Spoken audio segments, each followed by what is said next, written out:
Thanks for hanging in there with us. The defense talked about there was no investigation in this case. These officers scoured the earth for that Prius. They looked at hundreds of hours of surveillance. They pulled surveillance off city buses to find evidence in this case. And they pulled that needle out of the haystack. Hundreds of thousands of pages of phone records and financial records and other data was analyzed in this case. This was incredibly thorough. It took years. They drove from here to Tampa multiple times, mowed down the side of the road looking for a firearm. They got authorization to conduct 24-hour surveillance at this woman's residence and on their phones. I'm not used to being the defense, but I will tell you that the jury instructions that the judge has read you indicate that your feelings about the lawyer should not influence your verdict in any way. So to the extent that you think that I am this corrupt, desperate monster that Mr. DeCoste has portrayed, you must separate that from your evaluation of this case and base your verdict on the evidence in the case and the law that the judge has given you, and that alone, that is your oath as jurors. They have attempted to inflame you against me, to invoke your sympathy on behalf of their client who has children, who is confined in the jail. She's on trial for murder. She'll never see her kids again. You're not supposed to let sympathy interfere with your verdict. Dan Markel will never see his kids again. And he didn't get a choice in that. She had a choice. And this trial is about her choices. Not what I did, not what Luis Rivera did. He's already been convicted. He's not on trial. These two are. To suggest that these wiretaps somehow are not evidence of Ms. Magbanua being right in the middle of this thing is just, listen to him again. Listen to him again. And if those don't put her right in the middle, then I guess you know what you have to do. What possible motive would I have to prosecute an innocent person? In what universe would that assist me in getting the Adelsons? Someone requesting a trial does not mean they're innocent. Every criminal defendant has a right to a trial. She didn't flee the country, so she must be innocent. She would never risk not seeing her children. A mother wouldn't or couldn't be capable of doing something like this. Well, who would be capable of doing something like this? So heinous. Yet it happens. We all know it happens all the time. And we talked about it in jury selection. What does a murderer look like? Are they a certain race? Are they a certain creed? Are they a certain sex? No, they come from all walks of life, in every shape and size. Don't excuse her conduct because of sympathy. It is unfortunate. It is sad. This is sad for everybody involved. But this is about those defendants' choices that are sitting across the room from you. Defense showed you a picture of the girls on the beach with a credit card in it. I can't see the name on that credit card. I don't understand how that means that she bought drinks that day. And I don't understand what in the heck that has to do with the murder. How did I hide or misguide you? I don't agree with the defense's characterization of how this evidence was presented, but you got the evidence, and you all will make a determination as to whether or not it's any good. You've been instructed on the defense, a couple things, defendant statements and also defendant testifying. Those were both in your packet of jury instructions, and we have one of each in this case. Defendant Garcia gave a statement to the police in which he indicated that he had never been to Tallahassee and that he knows lots of Luis Riveras. He couldn't possibly narrow it down to the one that's his best friend since childhood, the one he did a murder with in Tallahassee on July 18, 2014. This statement is obviously untruthful, as it is completely refuted by all the other evidence in the case. The evidence against Mr. Garcia is overwhelming. He shot Dan Markel, a man he didn't even know. And they want to talk about, oh, they wouldn't be so stupid as to bring Shadrick into the motel. They shot this man in broad daylight in Benton Hills. They don't care about being stupid. Why would he do it? For a few bucks, which he blew immediately to impress and win back Ms. McVanoa? His conduct is the very definition of cold-blooded. And Defendant McVanoa chose to take the witness stand. We didn't hear very much about that. She doesn't know anything about the crime at all, so how can she be cross-examined? She don't know nothing. Even after the bump and her involvement in investigating the man that approached Mrs. Markel, gosh, I can't talk. Even after the bump and her involvement, she was enlisted by Charlie to go investigate this person that confronted his mother. Even after that, she didn't know anything about the murder. She's telling y'all she didn't even know the man was killed, period.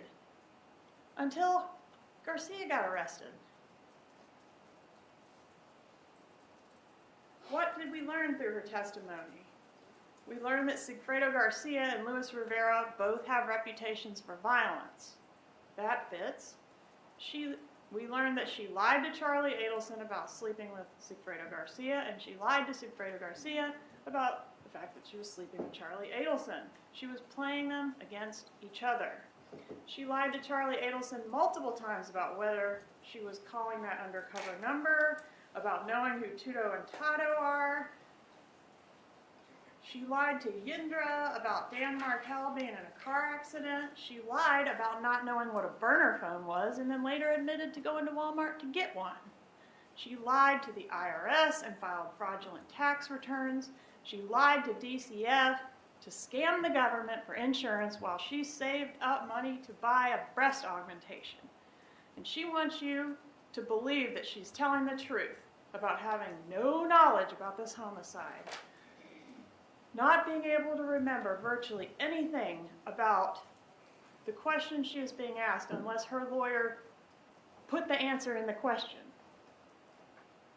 She's telling the truth about having no memory as to what the conversation was between she and Charlie when he's telling her about a Latin king threatening his mother and saying her name. I would think she'd be real interested in that conversation.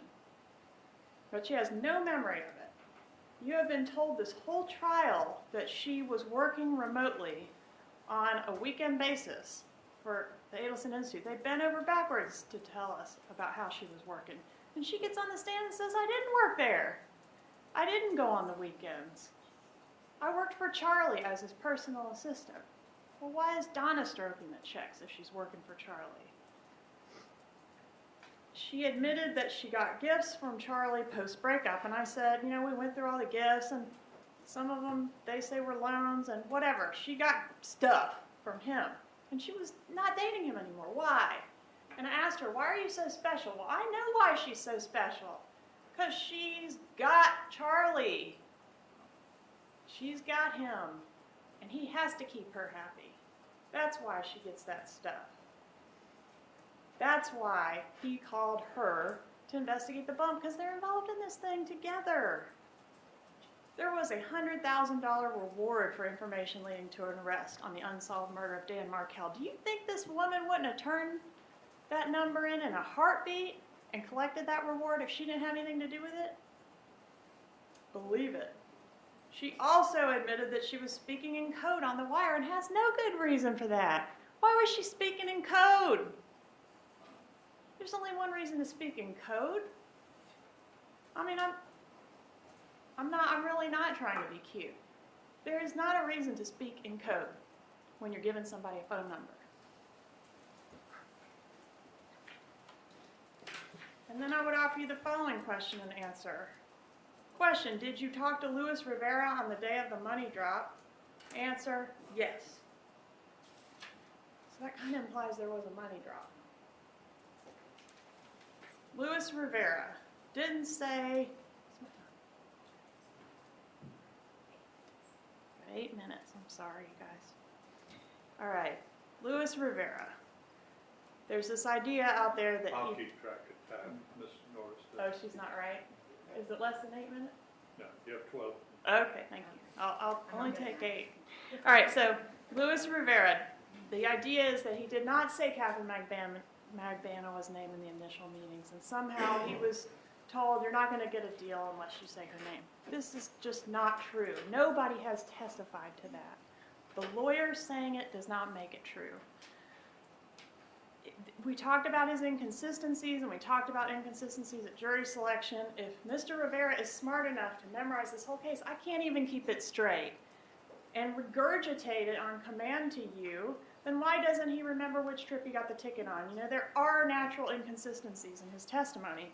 The man has a 6th grade education and reads on a 3rd grade level, and they want you to believe he understood the evidence well enough to falsify the testimony to get all these little intricate things correct. I mean, the reason why you believe him is not because he's some great guy. He's the worst. He's a killer. You believe him because he's telling you what you already know. He's telling you what the rest of the evidence in the case supports and tells you.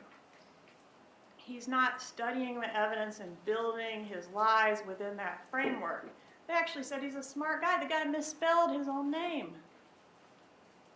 on the witness stand. L-I-U-S. The man rented a car in his own name to come do a murder.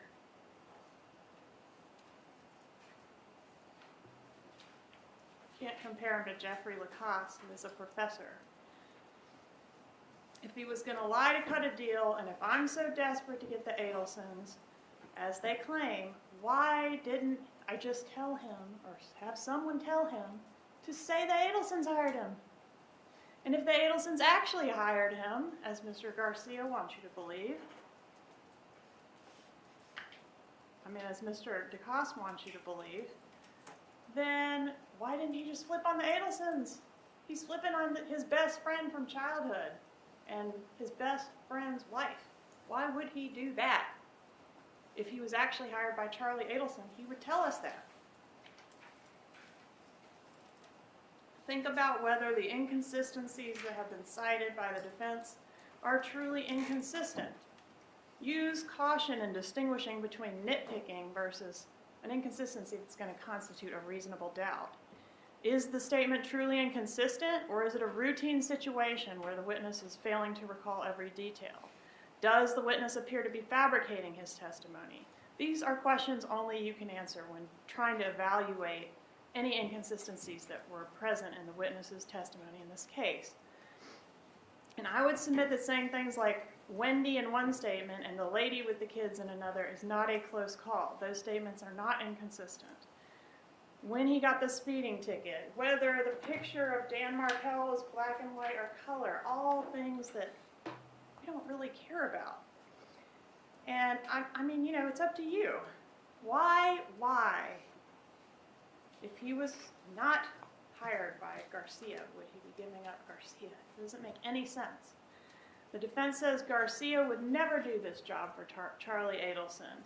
Well, that may be true, but you'd be surprised how much people would set aside for the right amount of money. He also would do anything for Catherine Magbanaway, and she was the one asking. And thirdly, I'm not sure he knew he was doing it for Charlie Adelson, because he told Rivera they were there for Wendy. His understanding, Rivera's understanding, which he got from Garcia, is that they were there for Wendy, to help Wendy get her kids back, not for Charlie. I mean, yeah, Wendy's the sister, but I don't know. He was pretty mad in that phone call, I think, when he found out that Charlie was in the picture.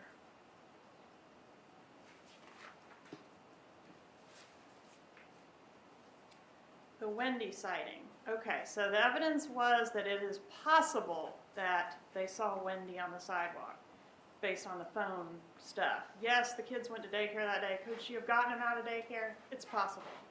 But I think what's more likely, I never heard him say that the woman he saw walked into the house. So y'all have to rely on your own memories. I thought he said He saw her on the sidewalk near the house, and she walked up the sidewalk toward Dan Markel's house, like in that direction. So you've got these two guys driving around Benton Hills. They're sticking out like sore thumbs. They're high as kites. They're trying to basically do a murder, so they're probably paranoid. And they see a woman and a couple kids on the sidewalk. Garcia says to Rivera, "Oh, that's her. That's the lady." And what Rivera said is that when Katie called to tell them, "Y'all got to get this done tomorrow," that they said, "We saw Wendy," or "We saw the lady with the kids." So that was my memory of the evidence. You guys rely on your own. Well, I have no reason to doubt that they saw somebody on the sidewalk. I cannot tell you that it was Wendy Adelson. I do not have that evidence.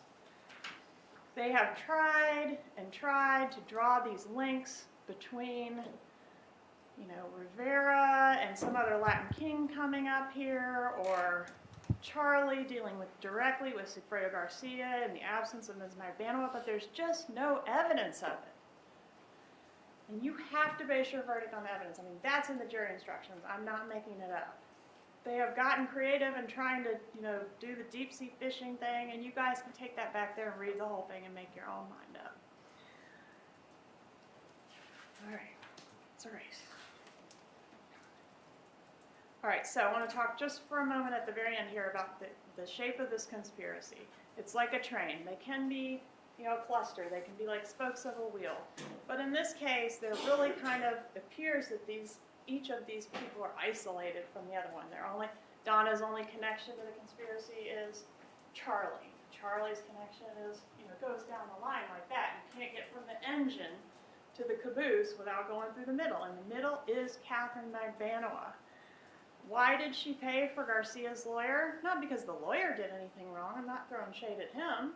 She paid for another co-conspirator's attorney. That's relevant for your consideration and to whether or not this is a conspiracy. Just, all I want you to do is listen to the wire again if you have any doubts about these two's guilt in this thing.